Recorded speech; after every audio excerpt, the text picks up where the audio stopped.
What's up, Trekkies? It's your boy Wil Wofford here with Trekker's Delight, a Star Trek-inspired podcast. Before we get started, we're going to give away $100, so make sure you like, comment, and subscribe to our channel where we will announce the lucky winner every single week. Now, welcome to Trekker's Delight.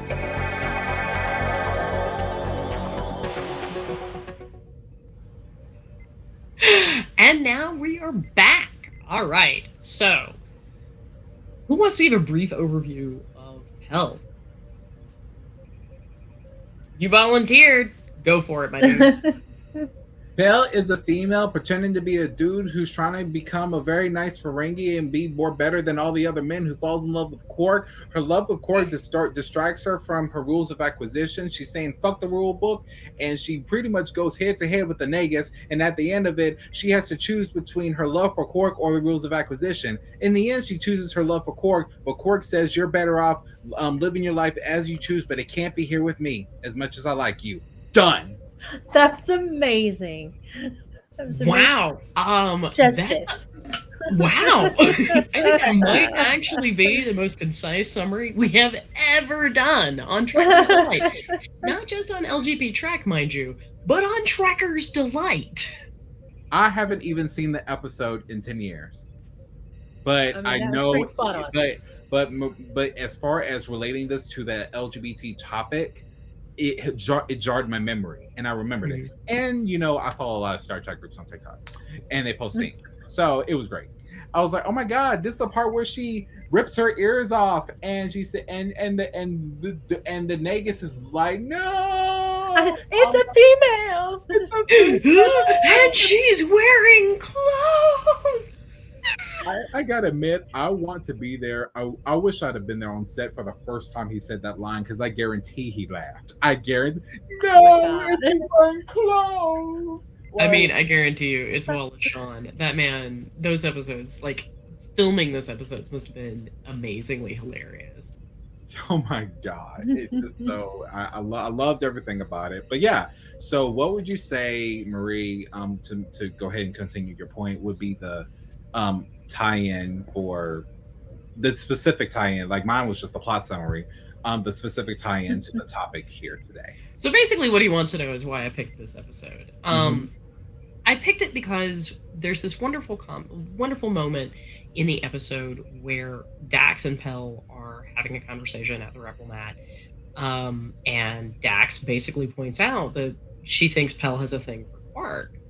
Now, what's fascinating about this particular conversation is that Dax, it never occurs to Dax that Pell might be a female in disguise, right?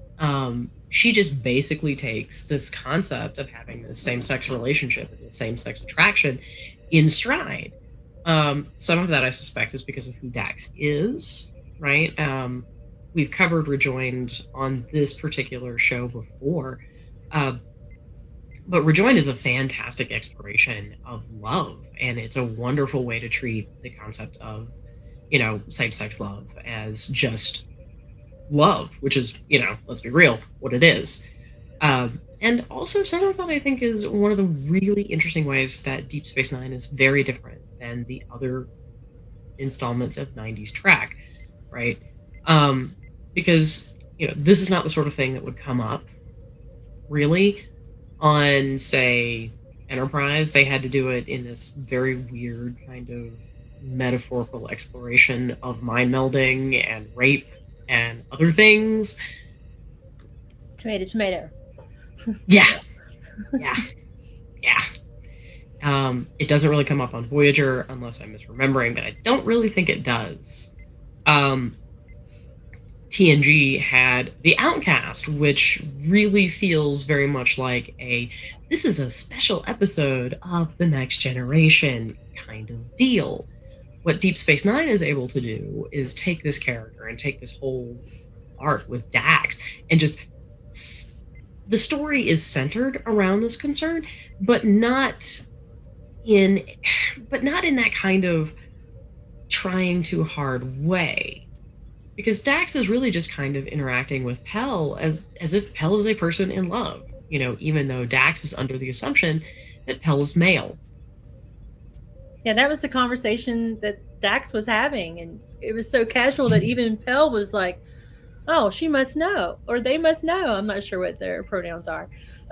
They must know that I'm a female. That where Pell just outed herself. She's like, Right. "What?" So really, And Dax, on the other hand, is all over here like, well, that changes some things. she's Because so now we have this whole interesting sort of cultural baggage. And what I find fascinating about this, right, is almost the inversion of the trope that we see. Like, there's a lot of discussion about, 80s, 90s, 70s, 60s, same-sex love being, the love that cannot speak its name. Of course, we know back in Victorian times, Oscar Wilde actually ends up dying of complications from being imprisoned as a sodomite. um, Oscar Wilde. yep. I didn't know that. Oh yeah, no, Oscar Wilde, super not straight. Super not straight. And super not subtle about it either. Okay, that I did not know. Yeah. In fact, he'd gotten involved with a younger man whose father was terribly well connected, and then the father found out about it and basically brought a charge against Oscar Wilde. Oh no. And Oscar Wilde responded, and then all of Oscar Wilde's relationships with other men came to light, and he was sentenced to, I want to say, 3 years imprisonment. But died in prison. He did not. He gets out, and he moves to Paris, where things don't go super well for him. He ends up very poor. While he was in prison, I think he actually had like a rupture of an eardrum or something. Basically, what ends up happening is that gets infected, and it takes him like a year or two later after he leaves prison, and the infection eventually kills him. Wow. Okay, he was. Wow, he died in the year 1900, and on November 30th, he was born in October 16th, 1854. So he was 46. Thereabouts. Which is a long. He was very, life. very young when he died. Yeah, it's a long life back then, but Yeah. No, it's not. It No, wasn't it's at not. all. Oh. I thought people like died like at 40 or 50 back then. No, not especially not people of Oscar Wilde's initial social class. I'm looking at his pictures right now. This dude is gay as fuck. Right. I thought the statue in Dublin, his outfit was clearly. I thought we were all in on this. I didn't know. I mean, he looks like a gay. He looks like a gay Data, like nose and all. Now I will never unsee it. From here on out. He literally looks like a gay Data. See, Data fantastic. is like asexual. I mean, William, the man's last words were, either that wallpaper goes or I go.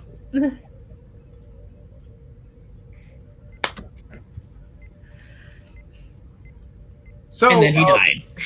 So back to it. Basically, what we're saying is the conversation between Pell and Dax. Dax was so nonchalant with it, so accepting, because there is such a thing as being so accepting that you're kind of oblivious to what they're really trying to tell you, and it's not a bad thing. It's not. No misunderstand. It's not a bad thing. It's just that we're dealing with two polar opposites, two different conversations at the same table. And this is the shocked face that Dax has. This is her shocked face, right? Mm-hmm. So I thought this was really, really cool because I didn't really think of it that far. That other than rejoined, like we see here, like that. Yep. That Dax was a great episode. Such a great episode. Right. Even when I watched this episode, and me, I was in the closet at the time, and all that jazz in a bag of chips, right?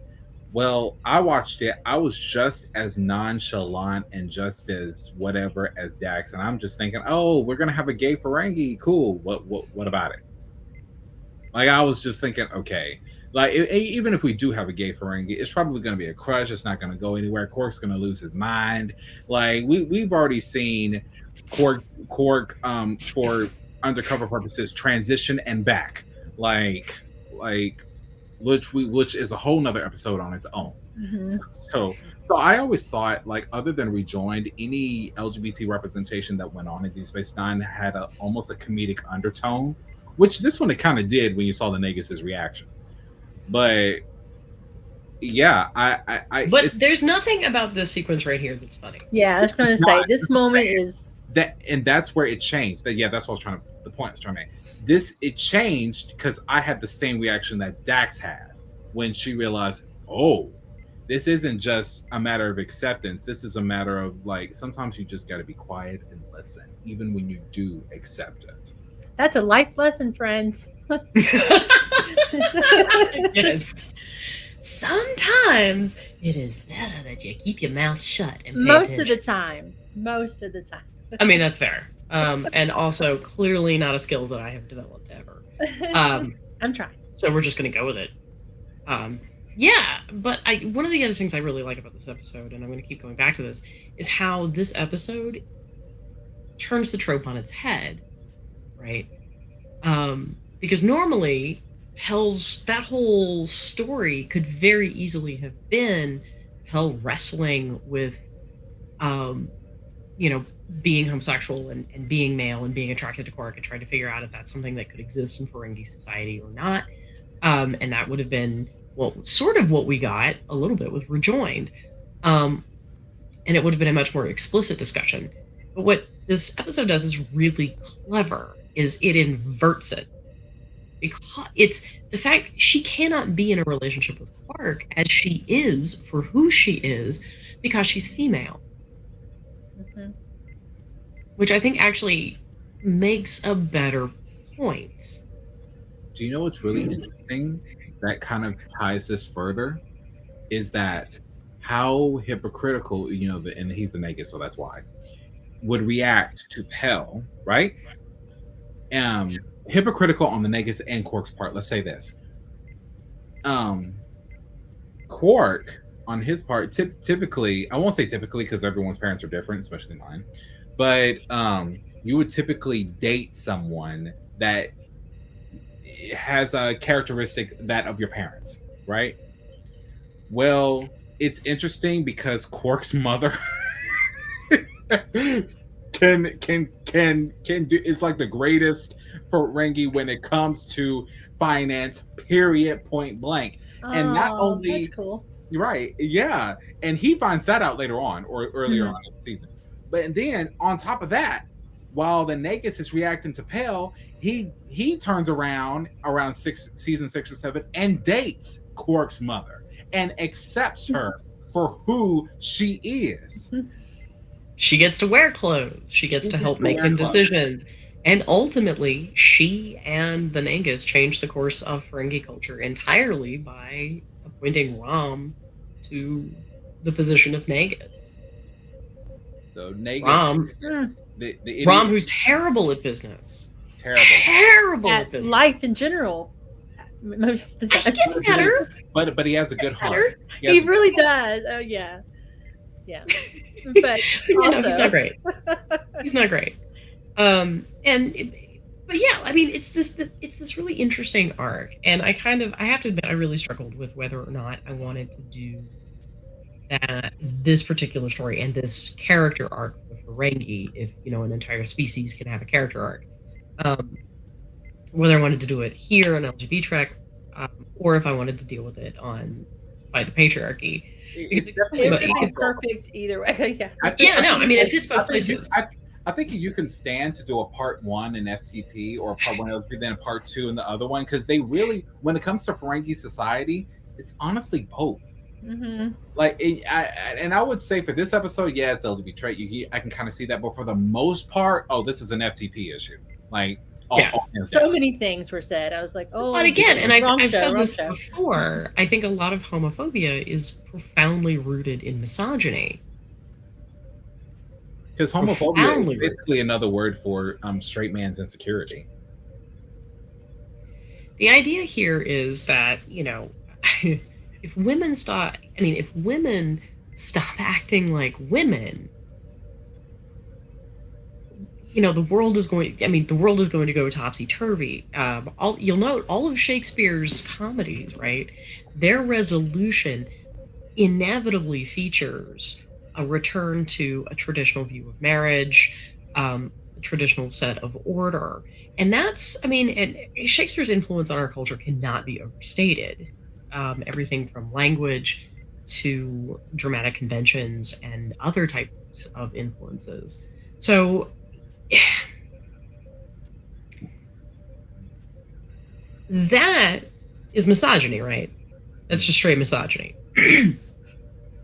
However, I'd argue that the disgust a lot of straight people feel with respect to gay men is that these are men that have stepped out of the traditional gender roles and are actually adopting what to these men seems to be a feminine role. I'd argue that it's not, that it's a very different, like that the gender relationship that's going on in these relationships is very, very different and outside of a heterosexual context. Right. But that's where this is but that's what box this is getting into. Well, especially 1993. Right. I remember hearing a lecture by Bishop Gene Robinson, and I don't know if either of you remembers who this is. He was a bishop. He was elected to be a bishop of the Episcopal Church. I don't even remember which diocese, but he was openly gay. Not only openly gay, he was openly partnered. And so this required the church to grapple with this idea of what do we do? And I'm not joking when I say that it caused a major schism in the Episcopal Church of the United States. When was this? That's an excellent question. Because it definitely wasn't in this century. No. Or even I mean, I think it was the 90s. The 19th century, yeah. No. The 90s? Yep. Oh, that's recent. Child, I was just born. Oh, yeah. I don't we need had a journey. We had a journey in the 90s. I'm sorry. No, I'm sorry. It was actually the 2000s. He was elected bishop in June of 2003.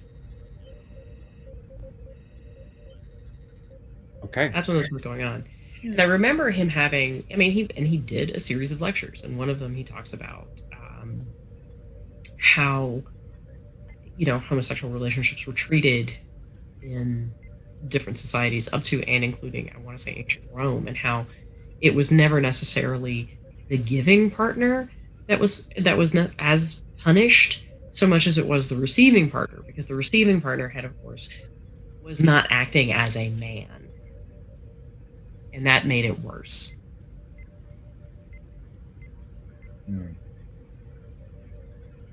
So if you come back to that, all of this hatred really is sort of steeped in patriarchy and the most toxic types and manifestation of, adherence to the patriarchy.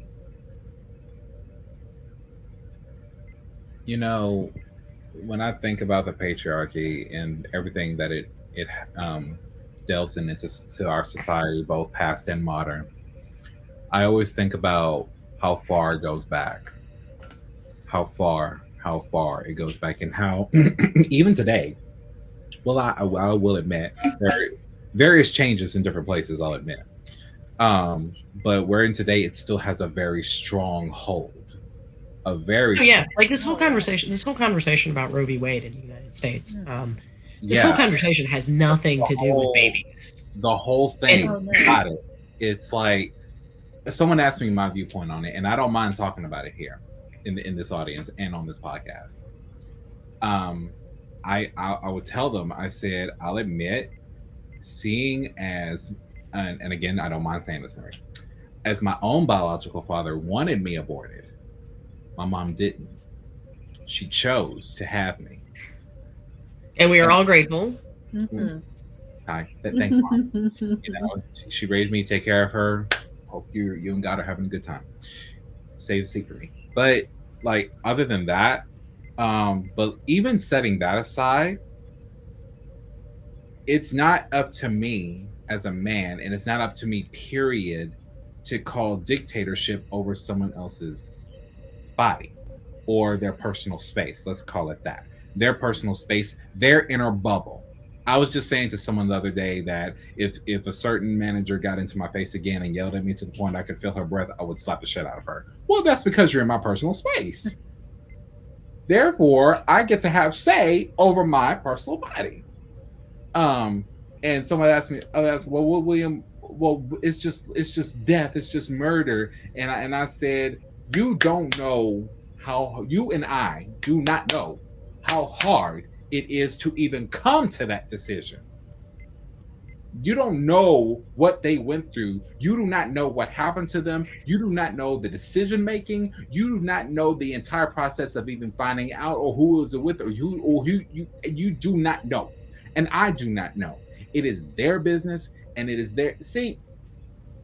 I actually and I know we're talking about patriarchy in a type of sense, but I really do take this quote from Zephyr Cochran very seriously. Sometimes don't try to be a great man, just be a man. Let history make its own judgments. Just do your own shit and fuck everyone else, basically, is what he's saying. Just do your shit. We are throwing life lessons. William is throwing life lessons out. Like, if you, like, my thing is this. I am not God. I do not have and that is not the equivalent of me saying bless your heart. Please don't interpret it as that. But I am not God. I am not any deity. I do not have a heaven or hell to put you in, nor do I want to. It's not for me to say. It's not for me to express. I had a friend of mine that is past 50 years old that got pregnant. And she had to make a decision. She made said decision. And because it was a life and death decision on her part, because given the size of her body and her age, it would, in all likelihood, it would have killed her. So she did it in the first trimester. So, and you're like, yeah, it comes to that. It comes to that. Now someone else is, oh, that's murder. That's murder. And I'm like, you are not her. There are no laws against you as a man that dictates whether you can and cannot do with your body. Therefore, you need to shut the full fuck up. And there never will be. There never will be. And there never will be. So that's all I have. You got. I mean, effectively, we will be according women fewer bodily integrity rights than we do corpses. I mean, we already do.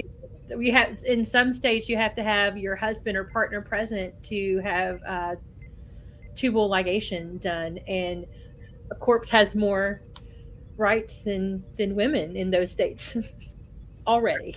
I gotta say, last thing. I just wish that and God help her. I hope she lives long enough for me to meet her and just say thank you. I hope we can get Jane Elliott on this show one day, just to talk. Like, I want to know, like, you had to watch Star Trek at some point in your life. Like, at some point, you were there, honey. You were there.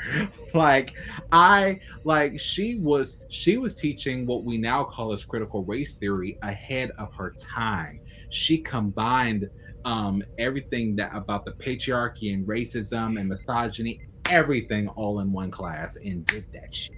And just as casual as we saw on this episode, that was just she was not having a debate. This was it. Oh, that's the thing. She doesn't debate. Yeah, this was just it. But the reason I say that is because it comes to this, because she did talk about what happened with Roe versus Wade and all that. She was saying that there are multiple ways to maintain the purity of misogyny and whiteness in America. You can't allow people of color to cross over as immigrants. You can't allow Caucasian moms to abort their children. You cannot allow mixed race breeding at any point. So you have to throw as many African or people of color men in jail as possible, which actually, when you compare between the slavery days and today, we actually, even when you do the inflation math, we have more today in jail than they had slaves back then, even when you do the inflation graphs and shit. I can't say it right. I'm sorry. But the point is, those are there And it lets me know that there's this whole other thing. Now they can claim God, they can claim all this and all that and the other. Baby, they did it in the biblical days too, because they didn't have any other choice. They didn't have medicine, they didn't have birth control, they didn't have drugs to calm them the hell down. Most of them died during childbirth, honey.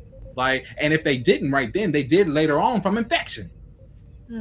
So who the hell you talking about control over a woman's body? You don't know shit.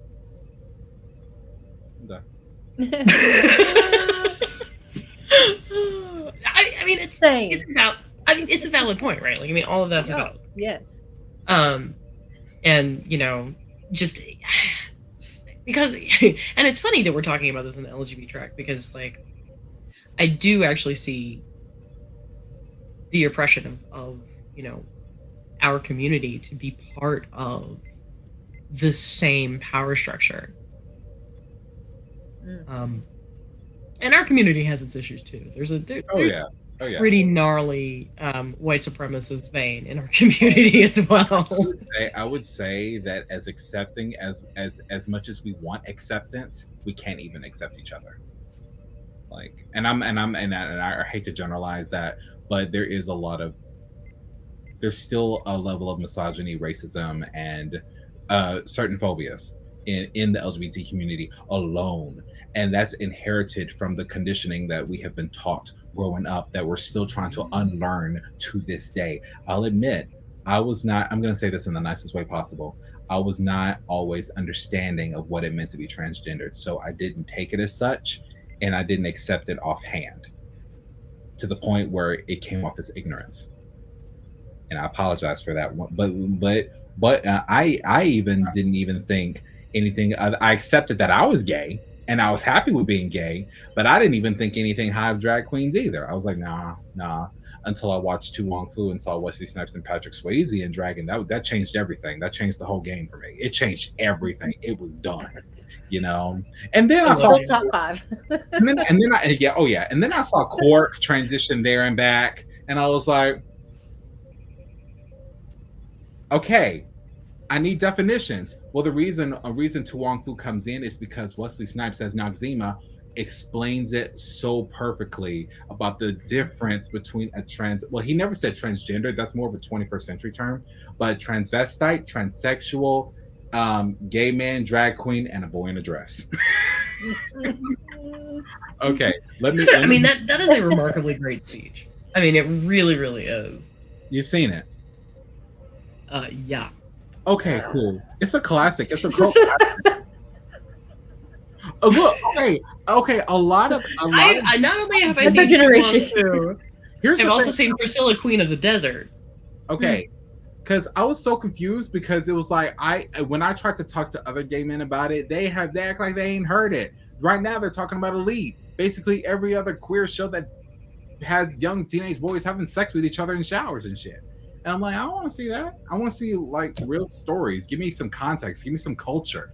Like, everyone has sex. It's what we do. We're humans. It's like it's kind of a thing. It's instinctual. Like, what the fuck? Go to Pornhub, dude. Like, here we go on this. I know, right? Like, I mean, this is woof. This is where Jason. I gotta tell you, I did not see this show going there.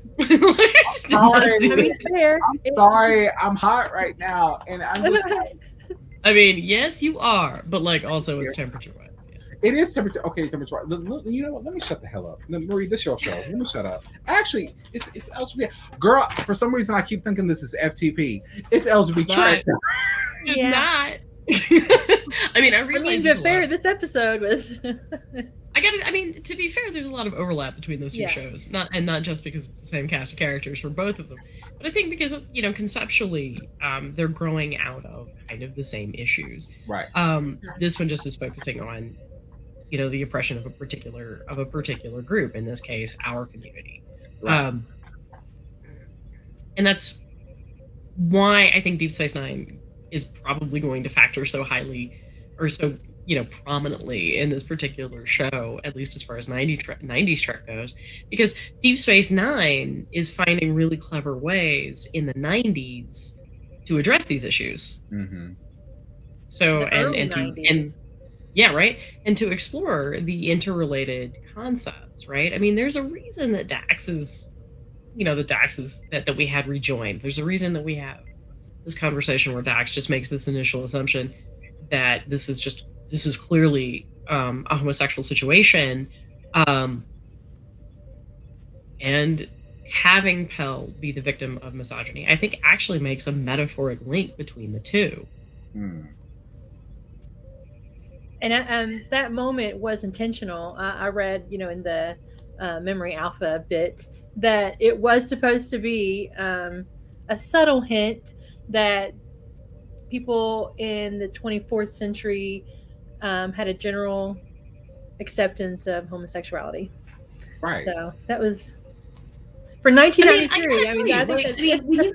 When we are talking about having sex with, beings of different species on the reg, I can't imagine that folks are going to blink an eye. I mean, if you can bring home a Tellarite, you can bring home yeah, it'll be fine. I really think it'll be okay. Now, it's like the only, how do I put this? The only concern that I would have if I were to have interspecies relationships would be like the initial thing of it. Like, how do I know my thing ain't gonna fall off because your blood you might be half xenomorph, and you might have acid in your coquette, and I might not know it.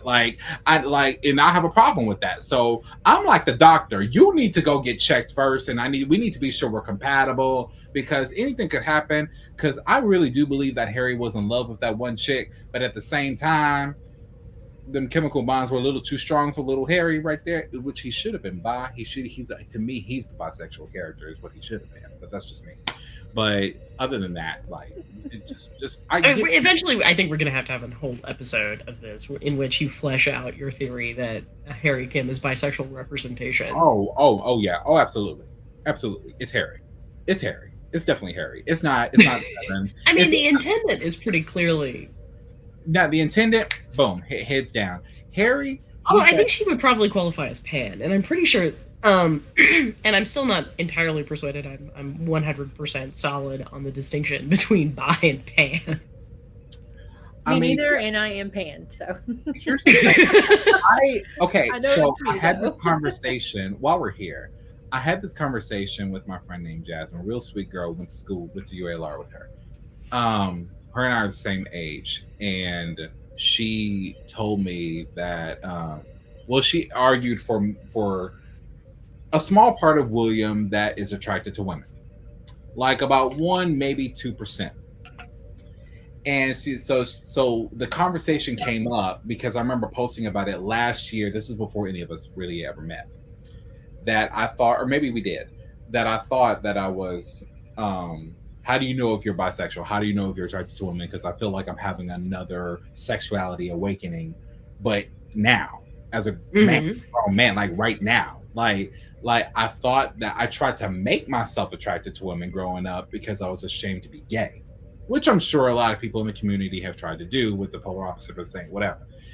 Well, this time I actually found myself really attractive. And I was like, okay, but what do I like? And so she said, well, William, show me a picture of a girl that you really like. I said, cool. Her. And so she said to me, well, William, I don't think you're just bisexual. I think you're pan. But as far as the specifics of what you're attracted to, you're attracted to masculine energy. I was like, I am? She said, yeah. Now you're definitely now around certain people, you don't mind showing your feminine side. You don't mind. But you're a masculine man that prefers masculine energy, that is friends with anyone that has feminine energy, and it's just fine. But you want someone that has masculine energy. I was like, okay, so I thought, I said, I did like this one girl. And it wasn't because of the fact that it's a girl kissing a girl. Actually, that didn't do anything for me at all. It was just the fact of how well she carried herself. So I don't really know. The point is, I don't know the difference between bisexual and pan. I know what demisexual is, and I know what sapiosexual is. Demisexual is like emotions and a connection. That's demisexual. Sapiosexual is intelligence, and pansexual apparently is personality. So that's what I learned in college, anyway. I mean, I can work with that as a definition. I mean, that's when it clicked for me, because I never called myself bi, and even though, again, early '90s, I was going out with whoever, and I didn't put a name on it at all until I read about pansexual, and I was like, that's me.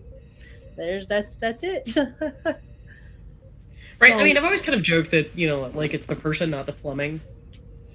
Yeah, exactly. That's actually really good. See, we're just full of just good speeches today. I hope you guys are writing this down. Seriously, that was like good nugget number 3 or 4. Right? Okay. I mean, this is full and of who would thought they would come out of a Ferengi episode? Speaking here we are. Speaking of Ferengi, and a Ferengi episode that ends the way it does. I kind of liked it. I kind of liked it. It kind of nodded to Quark, like Dax was like, I know you. I kind of like that. I'm gonna need you to flush that out for me. Oh, sorry. Yeah, I just watched it. It's your turn to speak anyway. At the very end, Quark was trying to be himself and flirt with Dax and like, let's play, and like nothing ever happened. And Dax is like, I think you've lost enough today. I know who you are. And again, just casually talked about she knew that him and Pell had a connection. He loved her. He loved her. Yeah. That was the actual ending. I liked it. Yeah, but at the same time, Quark makes the decision to let her go. With some latinum. So, which is a huge step. That's really when you know he loved her, because he willingly surrendered latinum. May I ask you a question about that in terms of patriarchy? Mm-hmm. Did Quark, as a man, cisgendered straight man that isn't white, he's just big-eared, did he send her away, or did he really let her go? Like, in which is it? Was he protecting her, or was he protecting his patriarchy, or both? I actually think that's a good question, and I would love to tell you that I have a good answer for you, but I don't. Yeah, I just felt like they both knew. I think a lot of it. So I think a lot of it is related back to a certain trope that we used to see a lot in literature that dated from time periods where you wouldn't have like an explicit gay relationship, right? Right. Where you would have these two people, they know they have a connection, they know they're in love, they know that this could be something real, but they can't have it because there's societal pressure. Mm-hmm. Which is one of the reasons I really like Pell as a character, because again, she's turning this trope. Like, the character Pell turns this trope on its head, right? And puts it in this whole context of being like what would have been considered a normal relationship, only it can't be normal, which makes this really great statement about what these homosexual relationships would be. They're normal relationships. Well, full stop. No, I heard what you said. It was that, and I just read the ending to Pell's story because I was kind of curious about how Pell ended up after that. Yeah, she goes off into the Gamma Quadrant and seeks her fortune, and she partners up with Brunt. Does she? Yeah, it's a one paragraph if you don't mind me reading. Okay, so it says on Memory Alpha in the Apocrypha section. Is that the correct section I should be reading? Okay. So Apocrypha sort of means not outside explicitly of canon. Yeah. Okay. So it says in Legends of the Ferengi, Pell is shown under Rule of Acquisition number 33. It never hurts to suck up to the boss.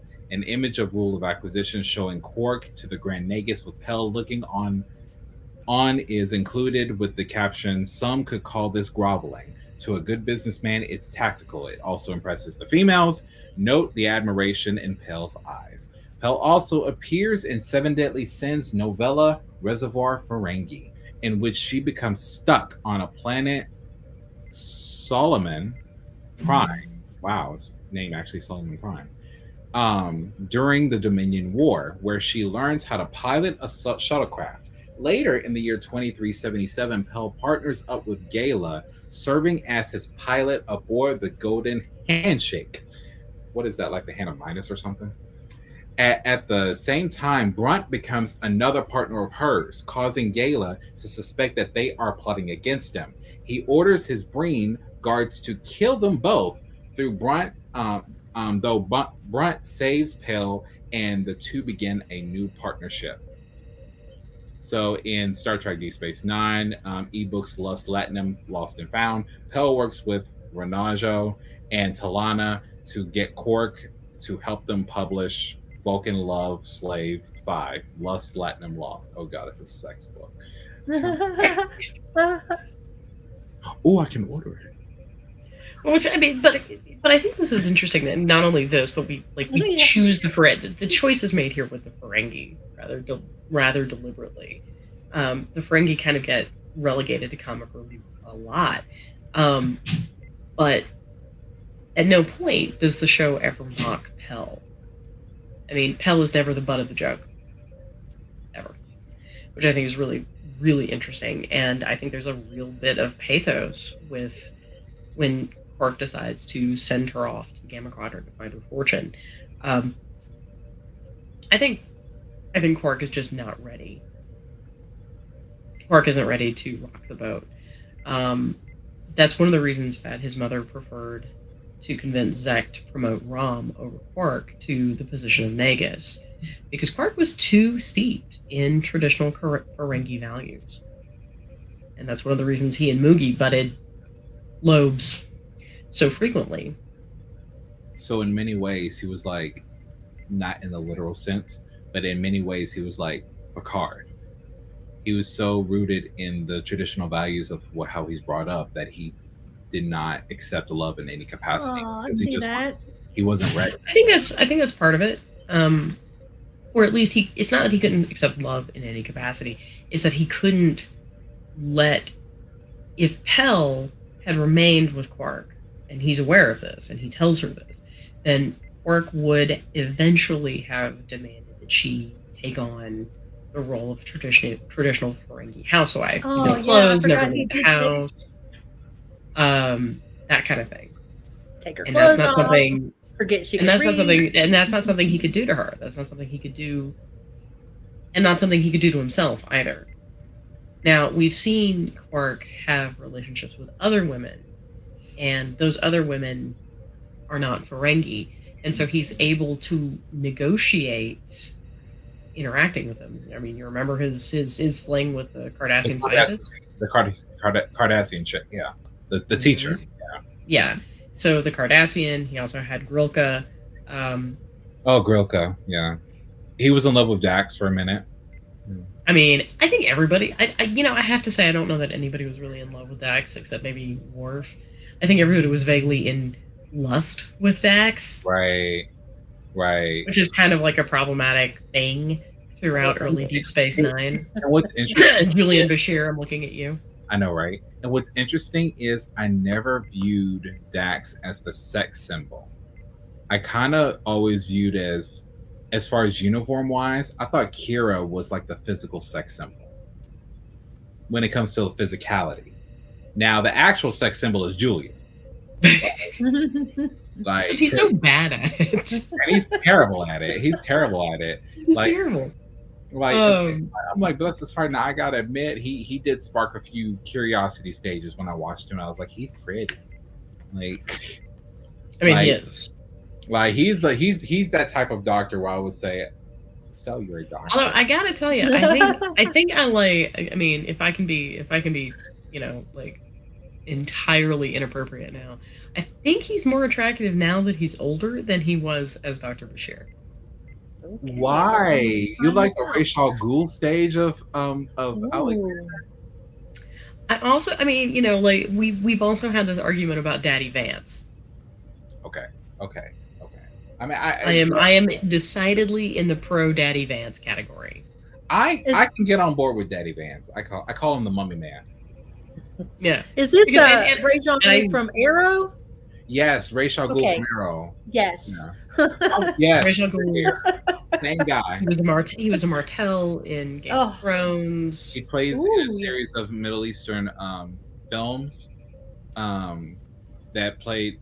His accent is pretty well, pretty well. He's fun fact. Marie already knows this, but he's also the nephew of Malcolm McDowell. Thank you. So, which is funny because if you see them together, you're like, there's a family resemblance for sure. Absolutely, absolutely. Speaking of family resemblance, I just wanted to say that every time I think of Rom, I always thinking about that one scene. There's only one scene in the history of filmmaking has Guinan and Rom have ever been in the same room. Can y'all guess what that scene is? It's obviously not Star Trek, but they were in the same room. Let me just click over here and say a total guess.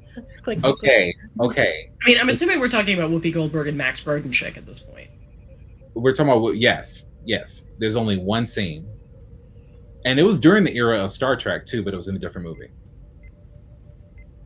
It's one of the things Whoopi Goldberg is well known for. It's not like in Sister Act, or it is Sister Act. What? Who is he in Sister Act? He's the guy that got shot. Oh, before. He's the guy on the floor that says, "That's all I know. I swear." And I was like, I know those teeth and I know that nose. Great. That's fantastic. So Guinan walks in. Both of which are prosthetic on Rom, by the way.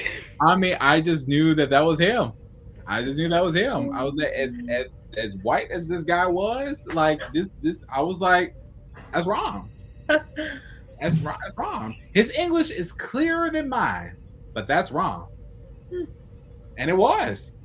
You know, I don't know what the actor's doing now. I haven't really, even at conventions, I haven't really seen him.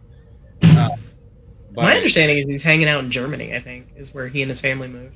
Oh, that's good for them. Good for them. You know, you get away. But yeah, in a good way. Well, the United States. I want to do. Yeah, but yeah, I thought that was really interesting. Every time I think of them, and but back to Ferengi culture, there was a scene where Nog broke down in front of Sisko about why he wanted to join Starfleet, and in that speech, he completely calls out the entire Ferengi culture, especially even though his father didn't exactly participate in it. Rom still tolerated it.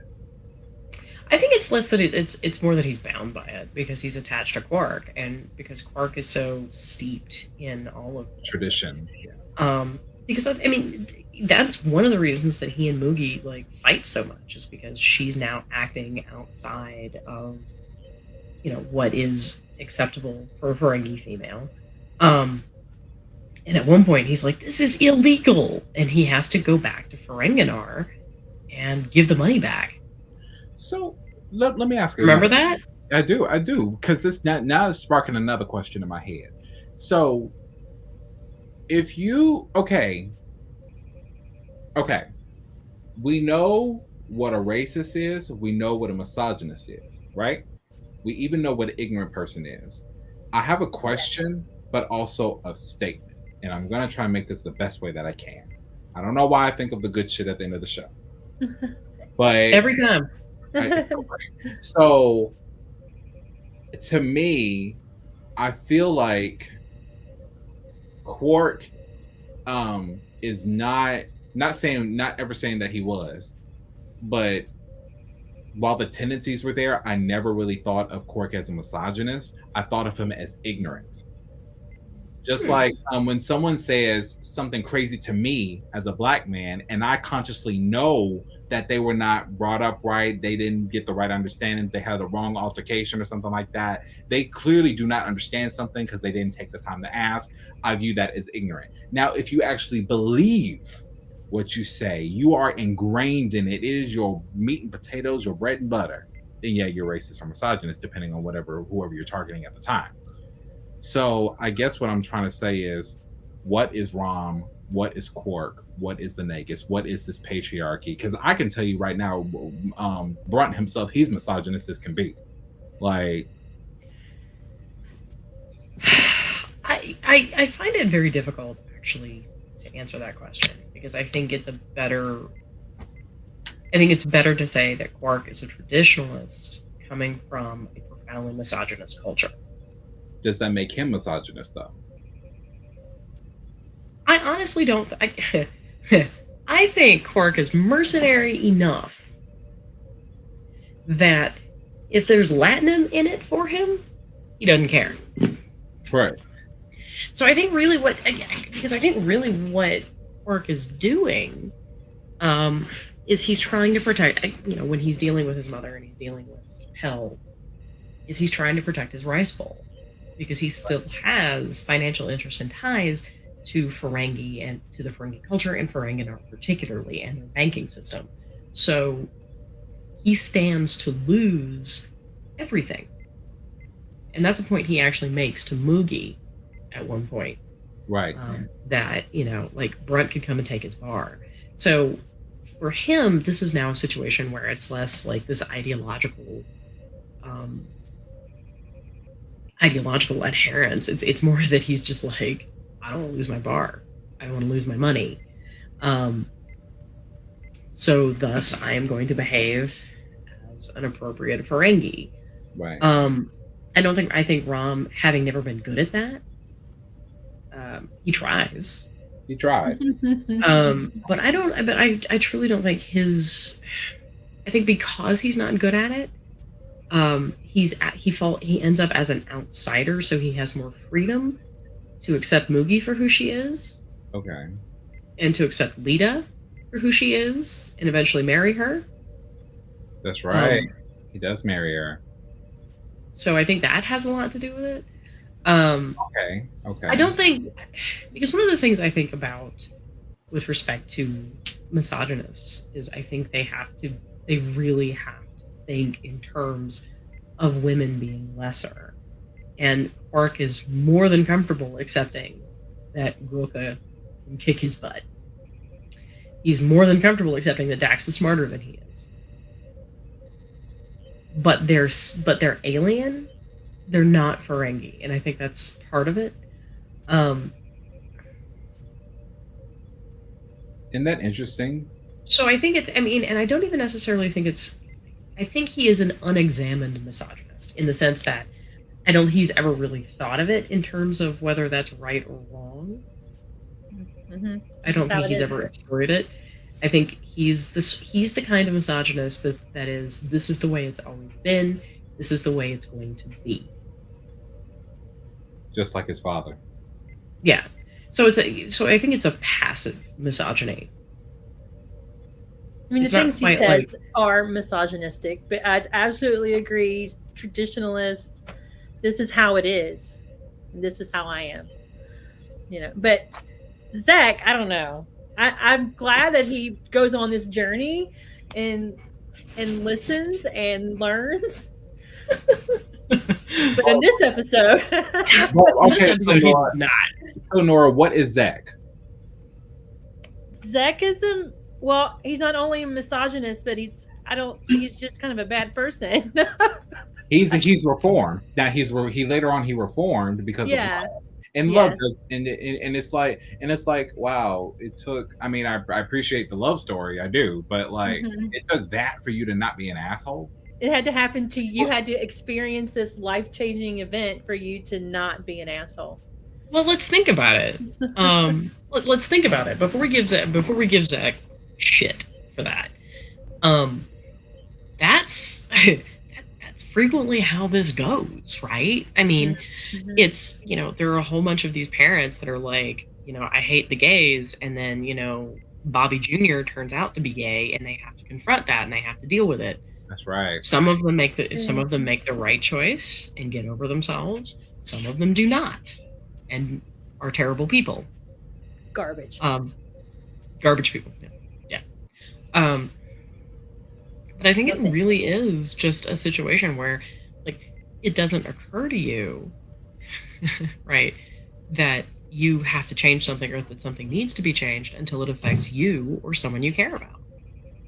I mean, we're seeing this in a panini right now, the past 2 years in our own lives. That Did unless you just it's call it the affected, panini? I can't say the other one. I'm trauma. So yes, it is a panini. I love you. Your panini is cozy, and you're sitting there with a book and a fire, and it's not. I can leave my house. It's. But yes, we're seeing that a lot. That it has to happen to them or somebody that they love, and then they might make. Do y'all remember decisions. the story of that pastor in Virginia? What? Right. So the pastor in Virginia refused to shut down when everything was shutting down at the beginning, and basically claimed that, as a servant of God, he was a necessary worker, and that he refused to shut down. And so he and his wife both contract COVID. Of course. While they're doing this. And then I think he passed away. I don't know if she did. And I think she did.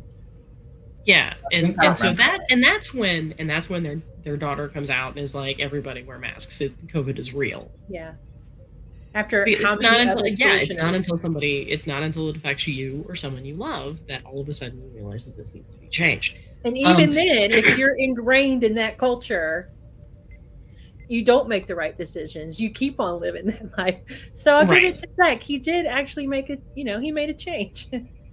Right. I mean, and this is why it's Star Trek, because there's the optimistic view, which is that Zach eventually, in his retirement, gets over himself and actually allows power to pass to somebody who is going to radically change Ferengi society. Which Rom ends up doing. Yes. Which is great. I hope Pell comes back to it from the Gamma Quadrant, Right? I think it would be really interesting now, if we ever get this, Where Are They Now series from Paramount Plus. I think it'd be really interesting to see, like, if Pell came back and sat down at Quark's bar and had a couple of drinks and was like, I have more Latinum than you. I would like to see what Quark would do in a post-Rom, Magus Rom reality with Pell. That would be very interesting, because even at that point, we've learned that in both non-canon and now canon through Picard storylines, that Quark franchises his bar and owns a moon or two, but still, what I like. Okay. There have been we got less than a minute left. I know, and we were all like, yeah, we'll do this for 30 minutes and see how it goes. That is not what happened. Is it wrong or is it flattering to portray a female Ferengi, which we've seen each time in Deep Space Nine, as the smart one? Because I've heard this thing lately from African American women that says, do not call me a strong Black woman. I don't know where that came from. I always thought a strong Black woman was a compliment. I thought strong woman, period, was a compliment. But I don't know if as a man, I don't know what negative connotation that comes with now receiving compliments, because it's like, I almost don't know what to say. I mean, I know what to say. I'm gay. I can say whatever I want to say. Like, and they know, y'all know. Like, you're like, bitch. But if a straight man says bitch, it's like, what the fuck? Like, it's different. There's a difference. There's a whole difference. So I get that. But the only portrayal of women on Ferenginar, they were 100% smart. They had more money and they made much better decisions. Would you consider that a compliment? Would you consider that realistic? Would you consider that interpretation compared to our life? They're smart. They're smarter than all of them. They're smarter than the Nagus. What does that say? So, there's a complaint about, in the autism community that, they frequently, like, these shows that show, like, autistic people being, savants or whatever, or somehow magical, that creates an inappropriate, stereotypical series of assumptions in, neurotypical people interacting with autistic people. And it turns out that, autistic people are far more diverse than television would give you credit for. So maybe there's something. I mean, I don't know what's going on. It's there, yeah. Like, I don't know what's going on with the with the example you gave, I that's not something with which I'm familiar, so I can't really comment. I wonder if maybe that's part of it. But with respect to the women on Ferenginar, the women we're seeing exist to make a point, which is that the level of misogyny on Ferenginar is stupid. That we are now cleaving to tradition that does nobody any good and actually, in fact, impairs the Ferengi economy by denying all of these entrepreneurs the opportunity to go out and, seek profit. I'm sure there are, but I'm also sure that there are, that I can't say that there are Ferengi women that are perfectly content in their lot in life because they don't exist. Right? Yeah. There's no Ferenginar. But I think it would be interesting to see, to see somebody making that choice. Right.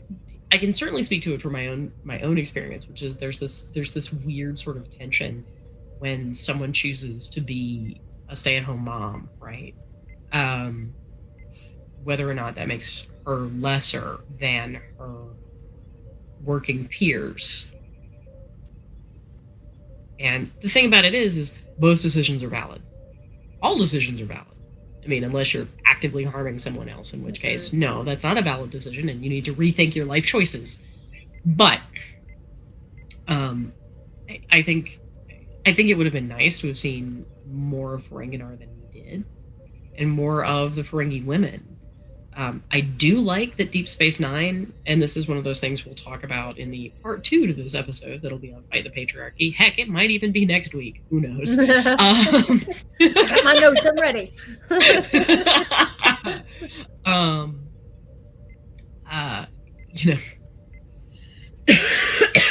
I like that Moogie has agency. Yes. Over the changes.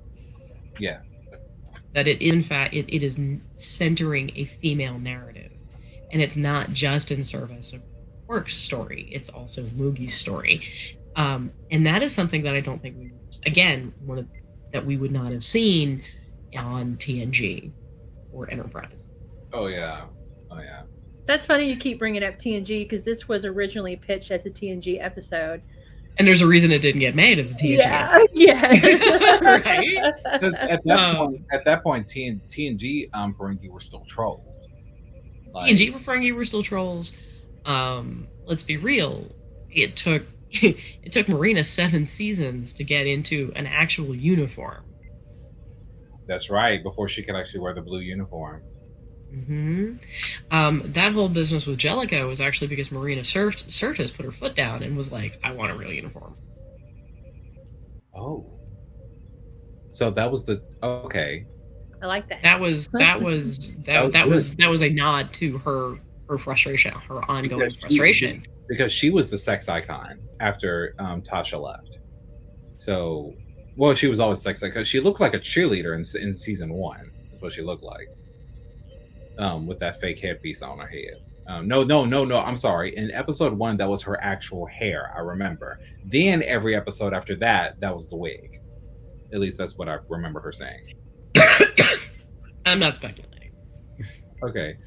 1 hour, 5 minutes. OMG. Like what you say, we went longer than 30 minutes. That's actually wow. Wowzers. I mean, we got all kinds of other things. It was mostly an LGBTrek episode, mostly. Well, like you said, there's a lot of crossover. There is. I mean, there's a lot of both. I mean, there really is. They are very interrelated concepts. Mm-hmm. It is, because when you have the patriarchy affecting women, LGBT, and people of color, it's like the enemy of my enemy is my friend. It's like, in the sense of, we're allies down here. We understand. We don't have the same struggles, but we do have a common enemy. And to make this clear for anyone that just happens to run across this episode, not all straight white men are douches. I just want to put that out there. Not all of them are. Not all of them. It's the American. But just like that Nora's just like. I'm trying to be nice. You know me, I'm the optimistic. Like, every once in a while, you will run across. This is where Eris is going to be super sad that she had 0 spoons for this because could you imagine how mad she'd be? Yeah. Whenever I get sad about men in our society, I just think about Odo and his entire arc, and I'm like, there is hope. Like, you can be a cantankerous old coot that just thinks about justice, period, point blank, in a non-discriminatory kind of way, that doesn't want love, but later accepts love, accepts himself, and goes back to his people. That's a beautiful arc. Because honestly, he does. Odo is an asshole. Let's just make that clear. Like he's an asshole. But he changes and he keeps his assholiness. He doesn't really change that, but he changes. Today was a good show, guys. Assholiness. All right. I do want to thank everybody who tunes in to see this. Always like, comment, subscribe, let us know where you want us to go. After this, we will probably do a follow-on episode dealing with the Ferengi on Fight the Patriarchy. So we'll see you next time, and live long and prosper.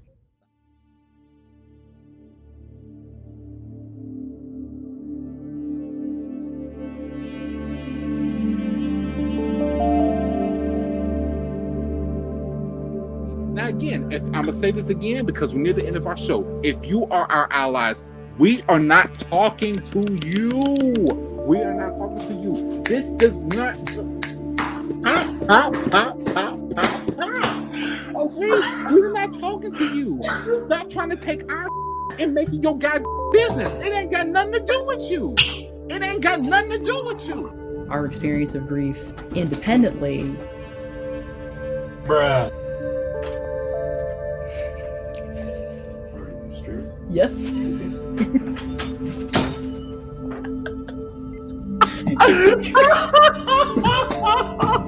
I love that they're in the comments. So much is like, I'm just reading the comments. Yeah. They should have brought that child out. Such a good point, Will.